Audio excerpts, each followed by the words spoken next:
Hello बच्चों, आपका स्वागत है हमारे चैनल स्टडी विद प्रेम में। और आज की इस वीडियो में हम क्लास 8 हिंदी के चैप्टर नंबर 4 जिसका नाम है पथ की पहचान, और इस वीडियो में इसके सारे एमसीक्यूज और ऑब्जेक्टिव क्वेश्चन को देखने वाले हैं। तो चलिए बिना किसी देरी के क्वेश्चन नंबर 1 को शुरू करते हैं। तो यहाँ पर सबसे पहले क्वेश्चन नंबर 1 को पढ़िए आप लोग। क्वेश्चन नंबर 1 है पथ की पहचान कविता के कवि कौन है। ये जो कविता है पथ की पहचान, इसके कवि कौन है? तो इसका सही उत्तर हो जाएगा ऑप्शन नंबर बी, यानी कि डॉक्टर हरिवंश राय बच्चन। ये कविता जो है डॉक्टर हरिवंश राय बच्चन जी ने लिखा है। क्लियर है। क्वेश्चन नंबर 2 है पुस्तकों में ही नहीं छापी गई इसकी कहानी, हाल इसका ज्ञात होता ना औरों की जुबानी, प्रस्तुत पद्यांश के रचनाकार कौन है? तो प्रस्तुत पद्यांश जो यहाँ पर दिया हुआ है ये कविता का अंश, इसके रचनाकार कौन है? तो इसका सही उत्तर हो जाएगा option number B, doctor Harivansh Rai Bachchan. ये जो कविता है इसे किसने लिखा है? डॉक्टर हरिवंश राय बच्चन ने।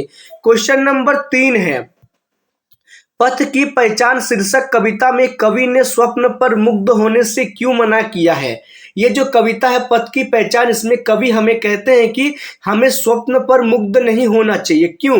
क्योंकि जो सपने होते हैं वो सत्य से परे होते हैं, अर्थात सपने अलग बताते हैं और सच जो है हमें अलग बताता है। ठीक है, तो 3 नंबर का सही उत्तर होगा ऑप्शन नंबर सी, सपने सच से परे होते हैं।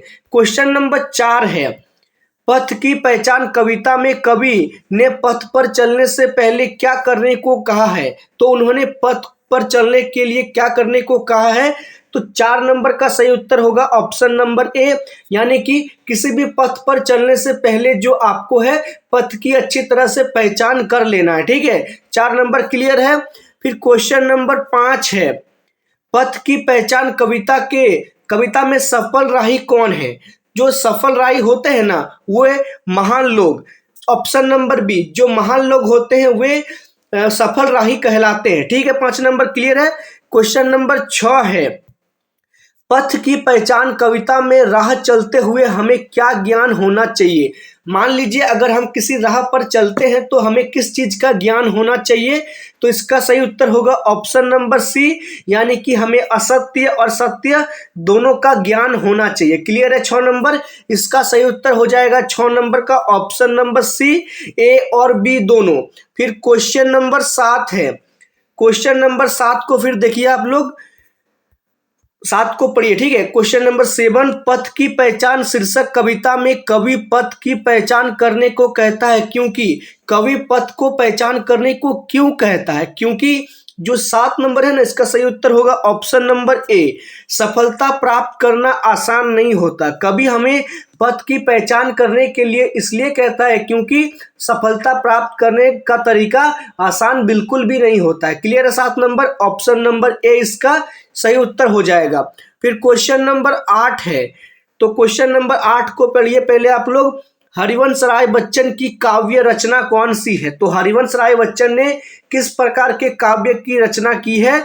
तो इसका सही उत्तर हो जाएगा ऑप्शन नंबर ए, यानी कि पथ की पहचान। ये जो पथ की पहचान काव्य रचना है ये हरिवंश राय जी के द्वारा ही किया गया है। फिर क्वेश्चन नंबर 9 है पथ पर चलने से पहले किन चीजों की पहचान कर लेना चाहिए। अगर हम किसी पथ पर चलते हैं तो हमें किन किन चीजों की पहले पहचान कर लेना है। तो 9 नंबर का सही उत्तर होगा ऑप्शन नंबर बी, बाट की। हमें जो है बाट की पहचान बहुत ही अच्छे तरीके से कर लेना है। ठीक है, 9 नंबर भी समझ में आ गया है। क्वेश्चन नंबर 10 है पथ पर कितने राही गए हैं। जो पथ की पहचान में पथ है उसके में कितने राही गए हैं। तो इसमें जो है अनगिनत राही, मतलब इतने राही गए हैं कि उनका कोई गिनती नहीं है। ठीक है, 10 नंबर का सही उत्तर होगा ऑप्शन नंबर सी। फिर क्वेश्चन नंबर 11 है पथ पर चलने के पूर्व किसका अनुमान करना उपेक्षित है। तो हमें किस चीज का अनुमान पथ पर चलने के पूर्व करना अपेक्षित है। तो 11 नंबर का सही उत्तर होगा पथ का। हमें जो पथ का अनुमान करना अपेक्षित है। ठीक है, 11 का सही उत्तर होगा ऑप्शन नंबर ए। फिर क्वेश्चन नंबर 12 है। 12 नंबर क्वेश्चन है बटोही का अर्थ क्या होता है। जो बटोही शब्द है ना इसका अर्थ क्या होता है। तो इसका सही उत्तर हो जाएगा ऑप्शन नंबर सी राही। ऑप्शन नंबर सी जो राही है यही बटोही का अर्थ होता है। ठीक है, 12 नंबर समझ में आ गया है। चलिए क्वेश्चन नंबर 13 है, मधुशाला किसकी रचना है? जो मधुशाला काव्य है यह किनकी रचना है? तो इसके रचनाकार हैं डॉक्टर हरिवंश राय बच्चन। किनके रचना है? Doctor Harivansh Rai Bachchan. 13 number clear है। क्वेश्चन नंबर 14 है, हर सफल पंक्ति यही विश्वास ले इस पर पड़ा है, तू आज उस चित्त पर अवधान कर ले। इस पंक्ति किस कविता से लिया गया है? जो ये पंक्ति है ना, 2 लाइन का पंक्ति, ये जो है आपका पथ की पहचान कविता से लिया गया है। 14 नंबर भी समझ में आ गया है। चलिए क्वेश्चन नंबर 15 और लास्ट क्वेश्चन है इस चैप्टर का, कविता के अनुसार अनगिनत राही इस पथ पर क्या छोड़ गए हैं?